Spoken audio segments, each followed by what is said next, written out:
परमात्मा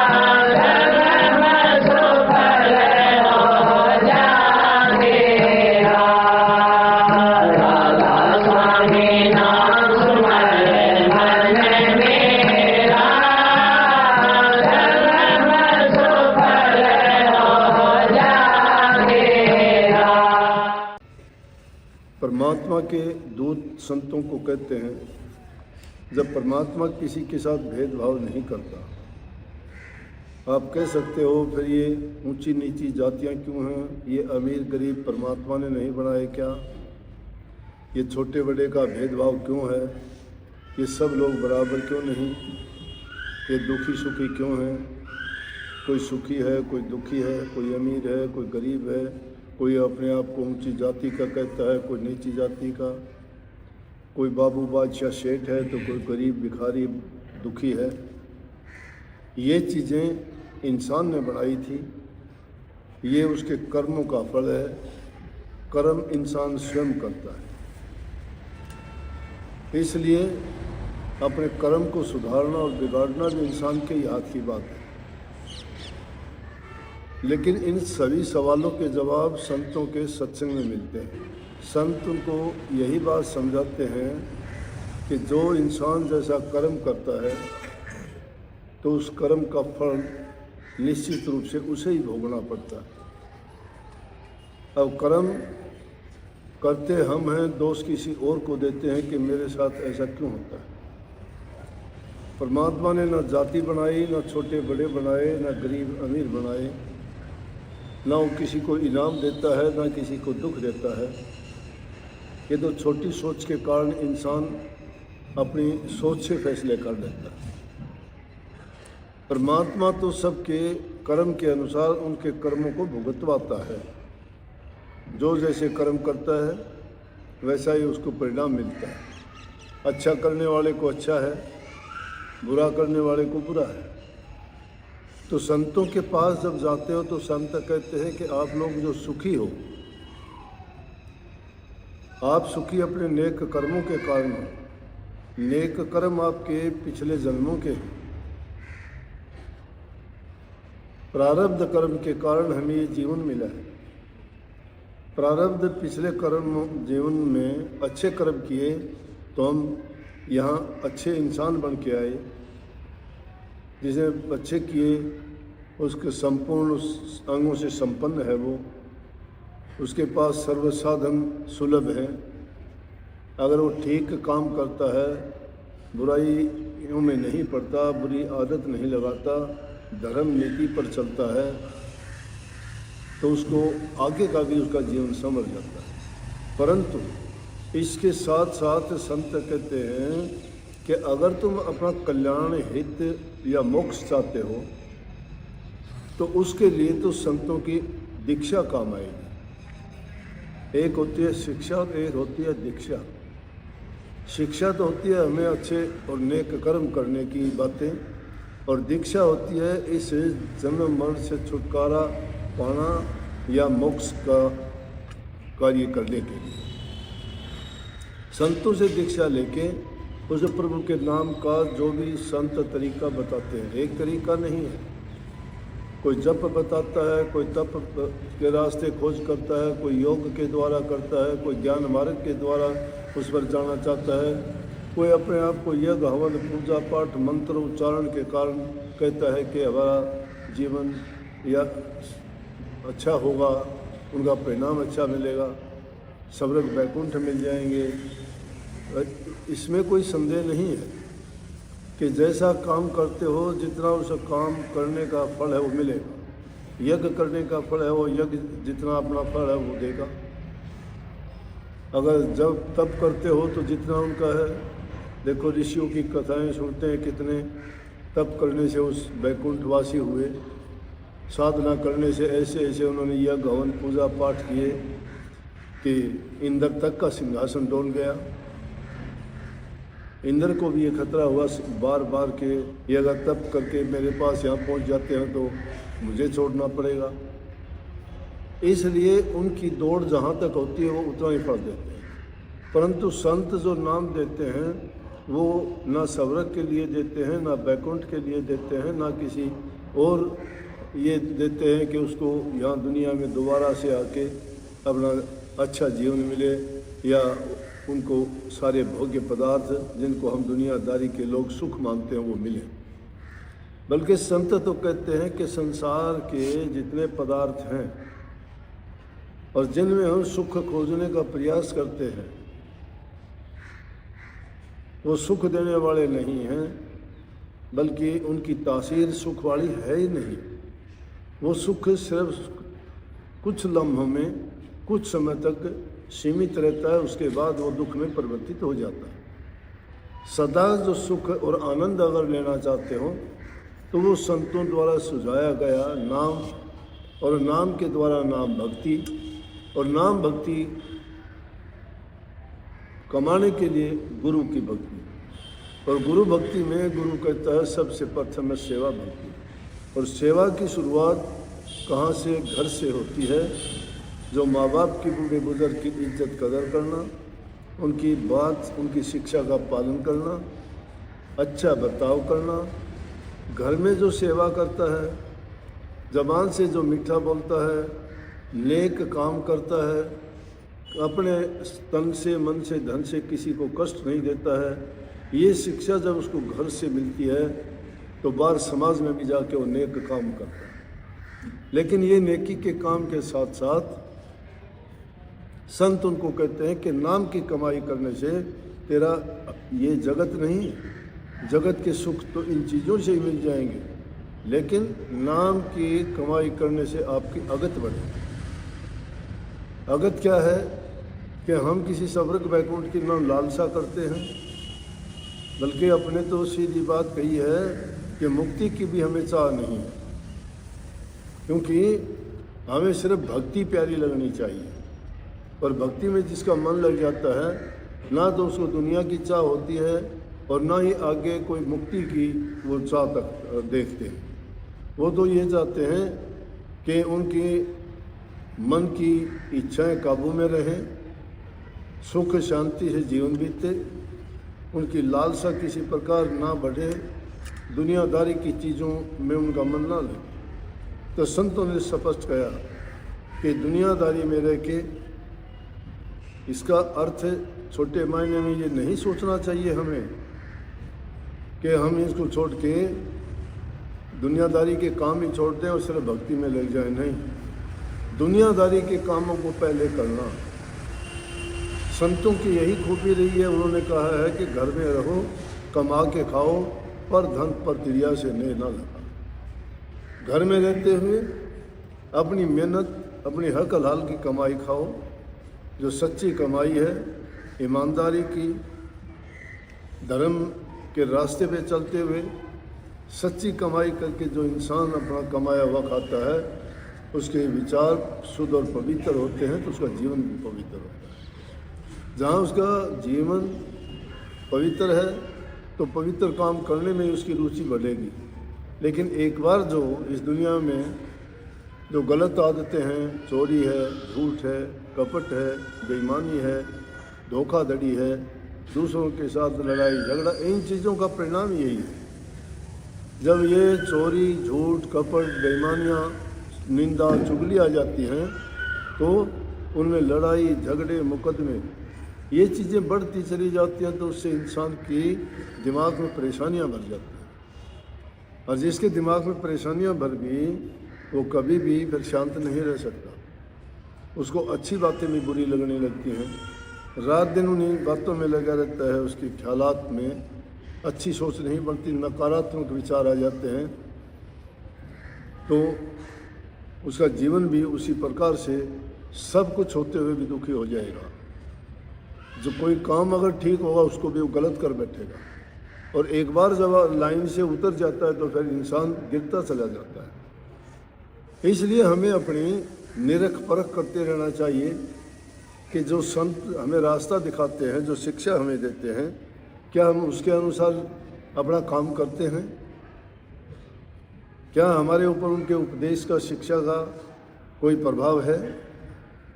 अगर संतों की शिक्षा सुन के भी अगर जीवन को नहीं संवारते हैं, उनकी बातों को भूल जाते हैं, तो समझो कि वो भूल डालने वाला कौन है?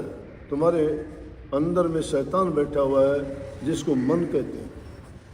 वो मन हमें विचलित कर देता है, हमारे बुद्धि, ज्ञान, विवेक, विचार को छीन लेता है और उल्टे सीधे रास्ते पे डालता ही रहता है। कभी किसी चीज़ के लिए, कभी किसी चीज़ के लिए वो भटका देगा हमें और सच्चाई का रास्ता छूट जाएगा। तो इसलिए जब हम अपनी निरख परख करते रहें, ये मन की चालों को देखते रहें कि मन क्या चाहता है, जो सतगुरु हमें बताते हैं उन बातों को भूलना नहीं चाहिए। अपने मन को सतगुरु के अधीन करो। याद करो कि जो मैं काम करता हूँ, क्या सतगुरु की रजा इसमें है? क्या सतगुरु ने बताया ये उसी तरह काम हो रहा है कि नहीं हो रहा है? अगर हमें वो समझ आ जाती है और आखिर में देखोगे गुरु जो हमें उपदेश और शिक्षा देता है उसका परिणाम बड़ा सुख होता है। देखने में क्या हो सकता है हमारे विचारों के विरुद्ध होगा, वो क्यों होगा? हमारी सोच वहाँ तक नहीं है। हमारी सोच सिर्फ स्वार्थ की, लोभ की, लालच की, लेकिन सतगुरु की ऐसी सोच नहीं है। तो जब सतगुरु स्पष्ट, सीधी और सत्य बात जब बताएगा तो हमारी बातों से मेल नहीं खाएगा, वहाँ विरोध होगा दोनों के बीच में। लेकिन उसमें सत्य वचन कौन सा होगा? इसीलिए सुना नहीं कि बार बार कई बार सुनते हैं संत जब वचन फरमाते हैं तो कई लोग बीच बीच में बोल उठते हैं सत्य वचन, सत्य वचन। अरे उनके वचन सभी सत्य होते हैं। हो सकता है कि उसमें देर अबेर लग सकती है, हो सकता है शुरू में वो हमें अच्छे ना लगे, लेकिन परिणाम उसका हमेशा ही अच्छा निकलेगा, परिणाम उसका सच्चा ही निकलेगा। क्यों? कि वो बात पक्षपात पूर्ण नहीं है, वो स्वार्थ की बात नहीं है, वो निष्पक्ष, निस्वार्थ, सब के हित और सबके सुख के लिए कही गई बात हमें वो सर्वमान्य है, सुख देने वाली है। तो हमेशा संतों के सत्संग में जब जाते हो, जो वो उपदेश करते हैं उन बातों को पल्ले बांध के लेके आया करो। टाइम गंवाने में, यहाँ आके बैठ जाने में, कुछ लेके नहीं गए तो बेकार में हमने अपना समय बर्बाद किया है और समय की कीमत हमने नहीं जानी। संतों ने कही है कि समय की कीमत इतनी ज़्यादा है कि एक एक पल लाख लाख लाल के बराबर है और वक्त हाथ से निकल जाता है, तीर कमान से निकल जाता है, वचन जबान से निकल जाता है, ये बातें वापस नहीं आया करती। ये वक्त आज जो हम बैठे हैं कल को नहीं आएगा, कभी नहीं आएगा अपनी ज़िंदगी में। ये दिन दोबारा नहीं आएगा ज़िंदगी में, ये तारीख भी होगी, ये वार भी होगा, ये दिल भी निकलेगा, यही जगह भी होगी, लेकिन ये वक्त नहीं आने वाला, ये वक्त गया। जो वक्त गुजर जाता है, ये वक्त गुजरते गुजरते कलयुग आया है, सतयुग गया, त्रेता गया, द्वापर गया, कलयुग है। वो समय गुजरते गए, आज वो दिन नहीं है। उन दिनों को तो मनाते हैं हम कि इस दिन में ये हुआ था, उस दिन में ये हुआ था, उस दिन में, क्यों? वो दिन गए, अब तो सिर्फ एक उनकी परछाई है। उस परछाई को याद करके हम कहते हैं कि वो दिन बड़ा महान था, वो दिन महान था, आज का दिन महान नहीं। गुजरा हुआ समय फिर नहीं आता है। सोच समझ के आदमी को बोलना चाहिए, बोले हुए शब्द भी वापस दोबारा नहीं आते। और कोई भी एक बार तुमने जो काम कर दिया हाथ से, कोई भी काम, वो काम भी फिर दोबारा नहीं होता। इसलिए बोलने से पहले सोचो, कोई काम करने से पहले 2 बार सोचो, और टाइम के बारे में हर पल सोचो, हर पल, क्योंकि कोई भी पल खाली नहीं जानी चाहिए। क्या पता किस घड़ी में कौन सी चीज़ हमारे काम की निकल जाए। तो पल पल ये हमें सोच के साथ, ख्याल के साथ अपने जीवन की घड़त करनी चाहिए। वो आदमी कभी धोखा नहीं खाता, उसको शांत चित्त रहता है और उसको हर प्रकार से फ़ायदा ही फ़ायदा होता है। सबको बहुत बहुत आशीर्वाद। राधा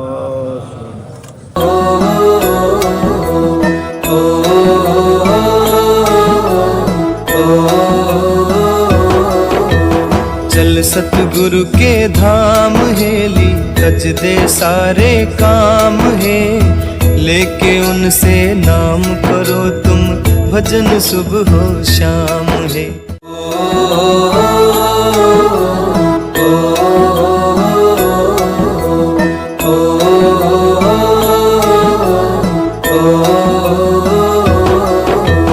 चल सतगुरु के धाम हेली तज दे सारे काम है, लेके उनसे नाम करो तुम भजन सुबह हो शाम है।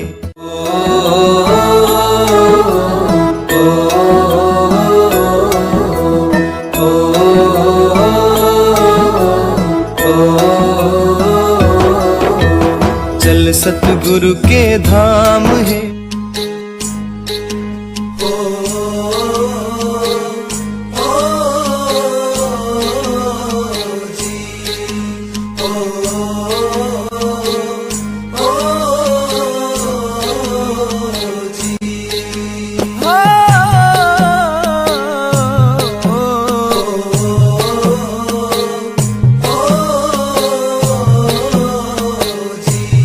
ले ले टिकट नाम की भाई, ये जाज अमरपुर जागा।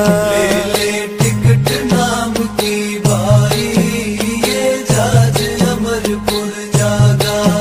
ये जाज अमरपुर जागा, ये जाज अमरपुर जागा। ये जाज अमरपुर जागा, ये जाज अमरपुर जागा। ले ले टिकट नाम की भाई, ये जाज अमरपुर जागा। ले ले टिकट नाम की भाई, ये जाज अमरपुर जागा। सोने का ये वक्त नहीं है, जाग जाग फिर सोवे ना। हीरों जैसा जन्म मिला है, कोड़ी की तरह खोवे ना। तेरा तुझ में छिपा होया है, पत्थर पानी टोवे ना। पूजा पाठ व्रत करो, कितने इन ते फायदा होवे। स्वामी जी आरे दीनोत धाम में बैठे रुके तेरे हलकारे। शेर सूत यो पड़पणी स एक कोकड़ी। बड़का पेड़ खड़ा कोई पदिक झोपड़ी। शेर सूत यो पड़ा पड़ी स एक कोकड़ी। बड़का पेट खड़ा कोई पदिक झोपड़ी। विश्वकर्मा की नार खड़ी वहाँ, विश्वकर्मा की नार खड़ी वादेरी भंडारे। दीनोत धाम में बैठे रुके तेरे अलकारे। कातना ले कात सतगुरु स्वामी जी यारे। दीनोत धाम में बैठे रुके तेरे अलकारे। मानस चोला दार कतन धूम मचा दी। झूठ का पर्दा हटा कर सच्चाई गादी। मानस चोला दार कतन धूम मचा दी। झूठ का पर्दा हटा कर सच्चाई गादी। चारणी जाला दिशारन छाट ले प्यारे। दीनोत धाम में बैठे रुके तेरे अलकारे। कातना ले कात सतगुरु स्वामी जी यारे। दीनोत धाम में बैठे रुके तेरे अलकारे। सतगुरु कंवर कबीर आजा दर्शन पालिए तीनों धारा बतिर तीनों धाम नालिए सतगुरु कंवर कबीर आजा दर्शन पालिए तीनों धारा बहती तीनों धाम नालिए पानी दास विश्वास बना लिए दिखन नजारे तीनों धाम में बैठे रुके तेरे अलकारे कातना ले कात सतगुरु स्वामी जी यारे तीनों धाम में बैठे रुके तेरे अलकारे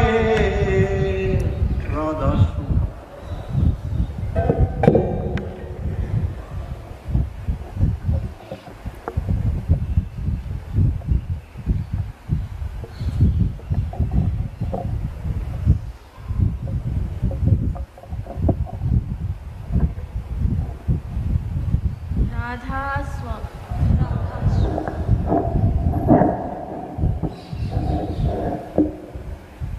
राधा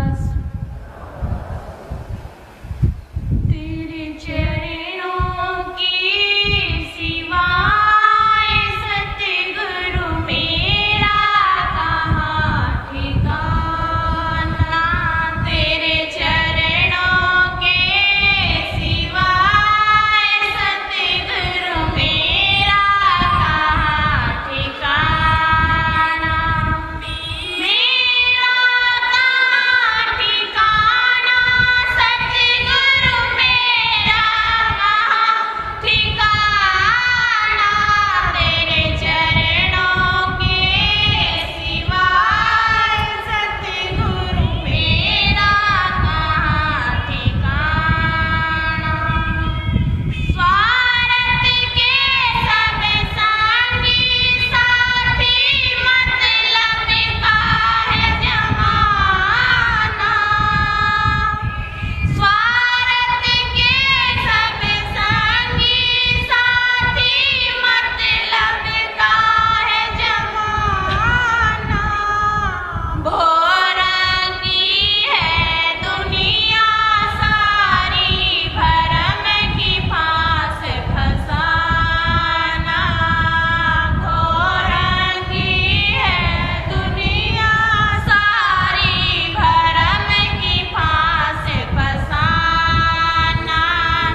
ठिकाना तेरे चरणों के सिवाय सतगुरु मेरा कहाँ ठिकाना, मेरा कहाँ ठिकाना, सतगुरु मेरा कहाँ ठिकाना, तेरे चरणों के सिवाय सतगुरु मेरा कहाँ ठिकाना।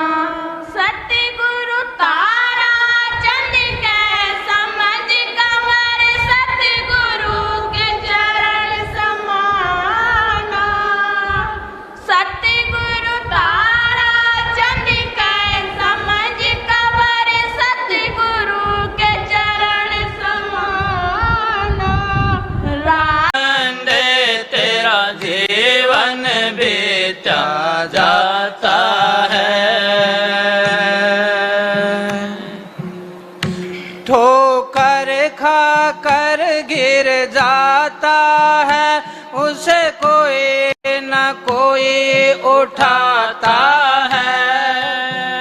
ठोकर खा कर गिर जाता है, उन्हें कोई न कोई उठाता है, पर नजरों से जो गिर जाए उसे कोई उठा नहीं पाता है, पर नजरों से जो गिर जाए उसे कोई उठा नहीं पाता है। गुरु नाम सुमर ले ओ बंदे, तेरा जीवन व्यर्थ जाता है। हरि नाम सुमर ले ओ बंदे, तेरा जीवन व्यर्थ जाता है। तेरा जीवन बीता जाता है, तेरा जीवन बीता जाता है। गुरु नाम सुमर ले ओ बंदे, तेरा जीवन बीता जाता है। हरि नाम सुमर ले ओ बंदे, तेरा जीवन बीता जाता है। जब कोई दाग लग जाता है, वो साबुन से धुल जाता है। जब कोई दाग लग जाता है, वो साबुन से धुल जाता है, पर कुल में दाग जो लग जाए उसे कोई छुटा नहीं पाता है। पर कुल में दाग जो लग जाए उसे कोई छुटा नहीं पाता है। गुरु नाम सुमर ले ओ बंदे, तेरा जीवन बीता जाता है। हरि नाम सुमर ले ओ बंदे, तेरा जीवन बीता जाता है। तेरा जीवन बीता जाता है, तेरा जीवन बीता जाता है। हरि नाम सुमर ले ओ बंदे, तेरा जीवन बीता जाता है। गुरु नाम सुमर ले ओ बंदे, तेरा जीवन बीता जाता है। जब वन में आग लग जाती है, उसे कोई न कोई बुझाता है।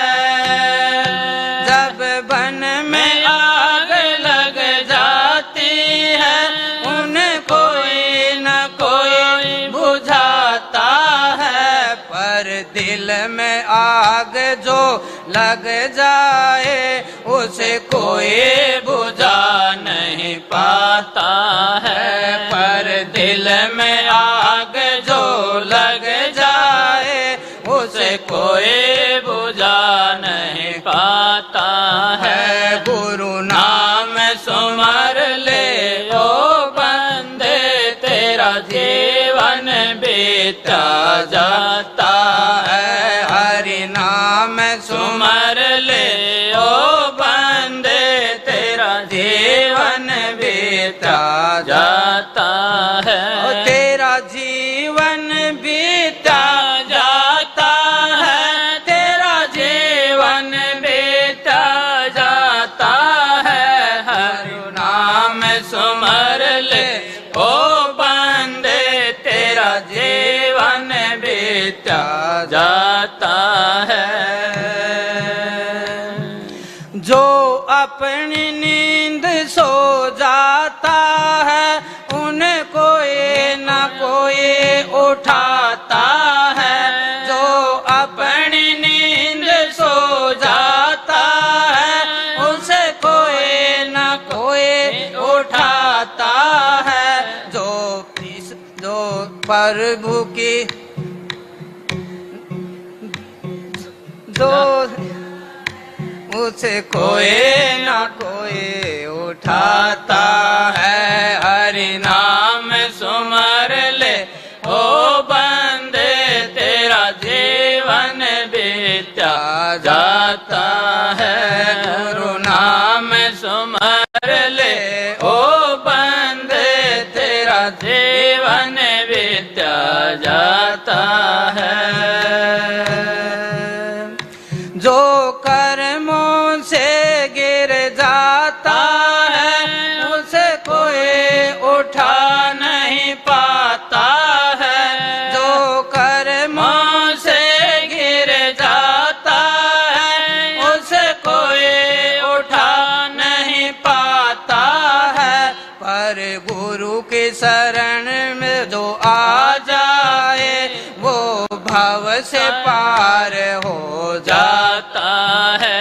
जो गुरु के शरण में आ जाए वो भव से पार हो जाता है। गुरु नाम सुमर ले ओ बंदे तेरा जीवन बीता जाता है।